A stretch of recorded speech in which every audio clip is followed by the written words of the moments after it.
नमस्कार साथियों, स्वागत है आप सभी का आपके अपने YouTube channel only MPPSC with G में।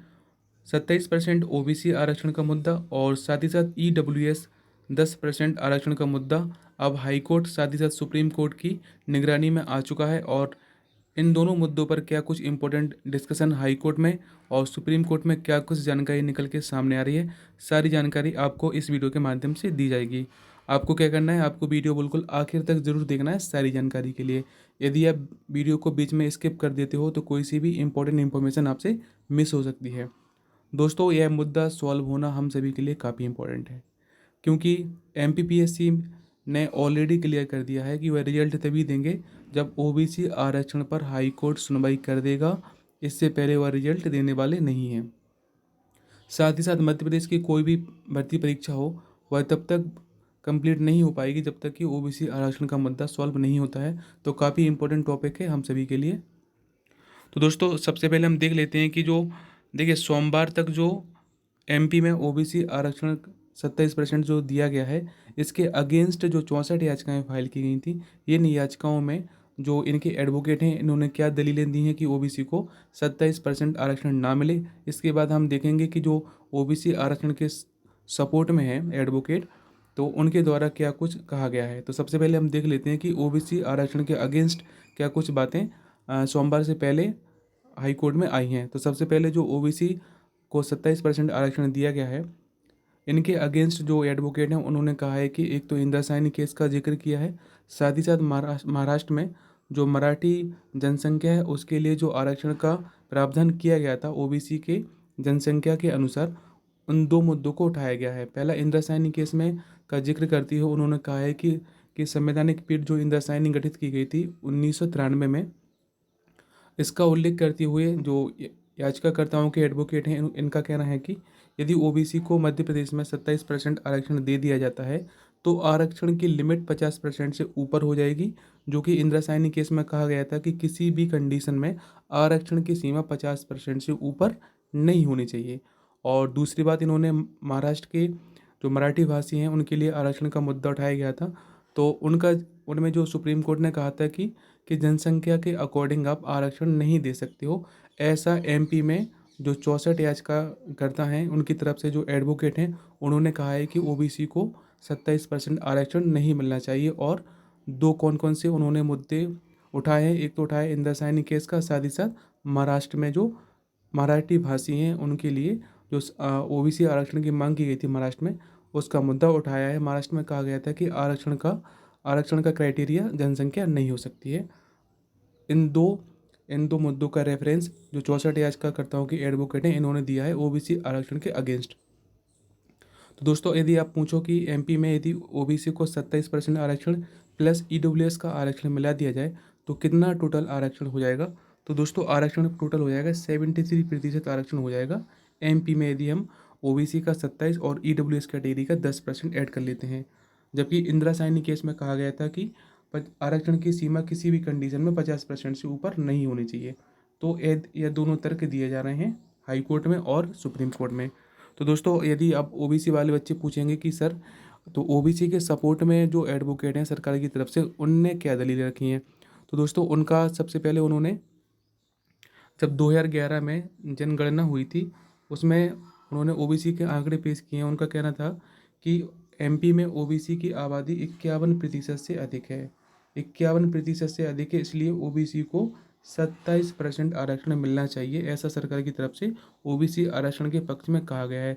साथ ही साथ उन्होंने करीब हज़ारों पन्नों की रिपोर्ट भी पेश की है। और अभी रिसेंटली इंफॉर्मेशन आई थी कि जो मध्य प्रदेश सरकार है इन्होंने राज्य पिछड़ा वर्ग आयोग से जो एमपी में ओबीसी जनसंख्या है इसके नवीन आंकड़े एकत्रित करने का भी बोला है।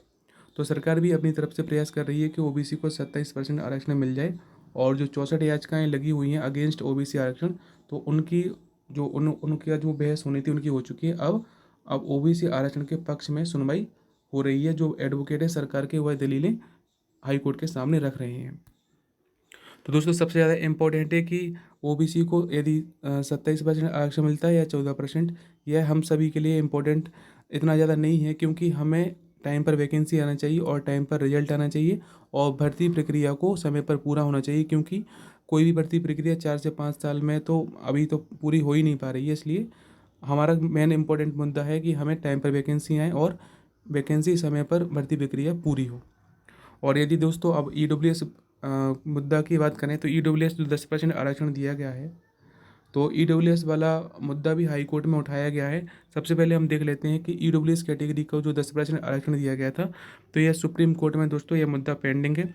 सुप्रीम कोर्ट में 5 जजों की एक बेंच बनाई गई है, जिसमें अभी हमारे हाल ही में जो मुख्य न्यायाधीश बने हैं उदय उमेश ललित, यह भी संवैधानिक पीठ में जो इस मुद्दे को सॉल्व करेगी। तो यह भी सुनवाई करेंगे कि EWS कैटेगरी को जो 10% आरक्षण दिया गया है यह संवैधानिक है या नहीं है। तो EWS कैटेगरी को जो 10% आरक्षण दिया गया है, इसकी वजह से भी कई जगह पर 50% की जो रिजर्वेशन की वायलेशन हो रही है। लेकिन दोस्तों आप यदि मुझसे पूछो तो दोनों मुद्दे अलग हैं। OBC को जो 27% आरक्षण का मुद्दा और साथ ही साथ EWS कैटेगरी को जो 10% आरक्षण दिया गया था, दोनों डिफरेंट हैं। तो दोस्तों एक तो सुप्रीम कोर्ट में EWS कैटेगरी का मुद्दा पेंडिंग में है। अब नियमित इसमें सुनवाई होनी है 13 या 14 तारीख से। EWS कैटेगरी को जो 10% आरक्षण दिया गया है सरकार की तरफ से, इस पर भी सुनवाई होनी है। तो दोस्तों जो MP हाई कोर्ट है, इसमें भी यह मुद्दा आ चुका है। तो दोस्तों देखिए इसमें क्या कहा गया है।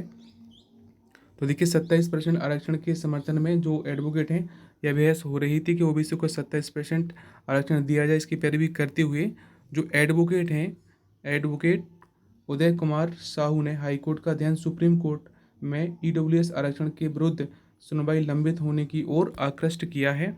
तर्क दिया है कि जब आरक्षण का मामला सुप्रीम कोर्ट में लंबित है तो नियमानुसार हाईकोर्ट को इस सिलसिले में सुनवाई का अधिकार नहीं है।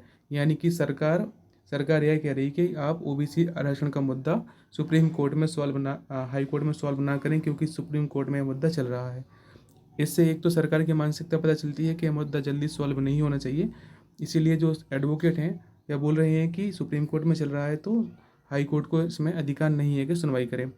साथ ही साथ सुप्रीम कोर्ट के 5 जजों की संवैधानिक पीठ इस मामले की सुनवाई कर रही है। हाई कोर्ट ने भी अपनी तरफ से क्लियर कर दिया है कि सुप्रीम कोर्ट के समक्ष इन प्रकरणों का जो मुद्दा है EWS कैटेगरी का, यह OBC आरक्षण को जो 27% आरक्षण दिया गया है, इससे मुद्दा यह अलग है, डिफरेंट है।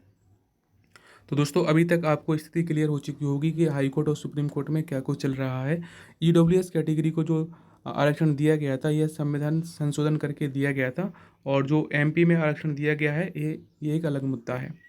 तो दोस्तों हाई कोर्ट ने अपनी तरफ से भी क्लियर कर दिया है कि हाई कोर्ट का कहना है कि जब जो OBC आरक्षण के पक्ष में बोल रहे थे एडवोकेट, इनका कहना था कि जो हाई कोर्ट है, हाई कोर्ट को सुनवाई करने का अधिकार नहीं है आरक्षण पर।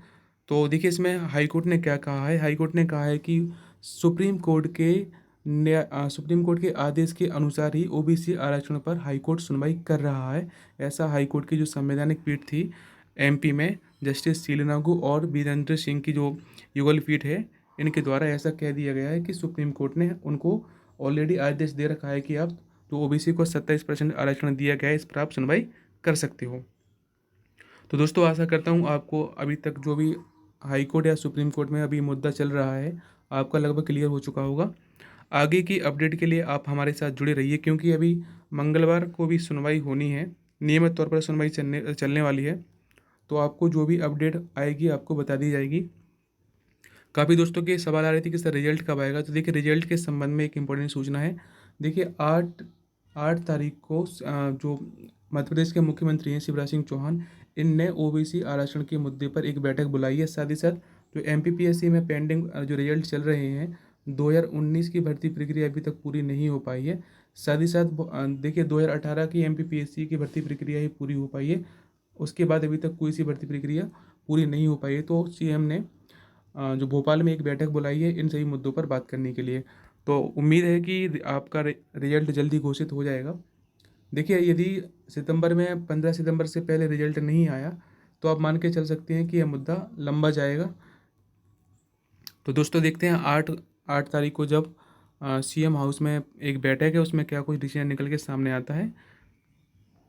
दोस्तों MPPSC 2022 की तैयारी के लिए हमारे YouTube चैनल पर डेली करंट अफेयर्स के वीडियो भी प्रोवाइड कराए जाते हैं। आप उन करंट अफेयर्स को फॉलो कीजिए, क्योंकि आरक्षण का मुद्दा तो चलता ही रहेगा, साथ ही साथ हमें तैयारी भी करना है, इसलिए आप करंट अफेयर्स को भी पढ़िए। करंट अफेयर्स वीडियोज़ का लिंक मैं आपको डिस्क्रिप्शन बॉक्स में या फिर कमेंट बॉक्स में प्रोवाइड करा दूंगा। This is the end of this video. Thanks for watching. Like share and subscribe. जय हिंद, वंदे मातरम।